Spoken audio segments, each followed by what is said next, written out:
Hello everyone, চলে এসেছি দেখো একটা নতুন ভিডিও নিয়ে। অনেক দিন পর একটা ভিডিও নিয়ে এলাম, একটা আইসক্রিম বানানোর ভিডিও নিয়ে এসেছি। দেখো, প্রথমে আমি একটু জল দিয়ে পাউডার দুধকে গুলিয়ে নিয়েছিলাম। তারপরে ওটাতে আবার আরও একটু দুধ আর জল দিয়ে একটু পাতলা করে নিয়েছিলাম জিনিসটা। তোমাদেরকে দেখিয়ে দিচ্ছি কেমন পাতলা করেছি। তারপরে আমি গ্যাসের ওভেনটা ধরিয়েছি। গ্যাসের ওভেনটা ধরিয়ে একটু জাল করে নেবো। দেন একটু জাল করে নেব। এদিকে একটু চিনি দিয়ে দিলাম, দেখতেই পাচ্ছ একটু চিনি দিয়ে জাল করে নিচ্ছি। এটা ফুটিয়ে নেব, ততক্ষণ এটা ফুটতে থাকবে।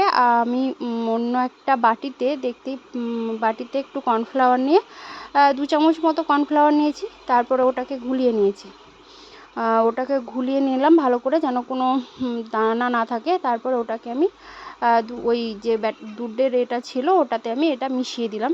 তারপর এটাকে আমি ফুটিয়ে নেবো। একদম একটু থিকনেস ব্যাপারটা ফুটতেই চলে আসবে। দেখতেই পাচ্ছ কতটা থিকনেস হয়েছে জিনিসটা। এরকম একটা থিকনেস ব্যাপারটা চলে আসবে। দেন এটাকে আমি একটা ছোটো জায়গায় ট্রান্সফার করব। তার মাঝখানে একটা কাণ্ড হয়েছে, মানে আমি বন্ধ করে দেওয়ার পর আমার ছেলে বলছে এটা চকলেট ফ্লেভার করতে পারলে না।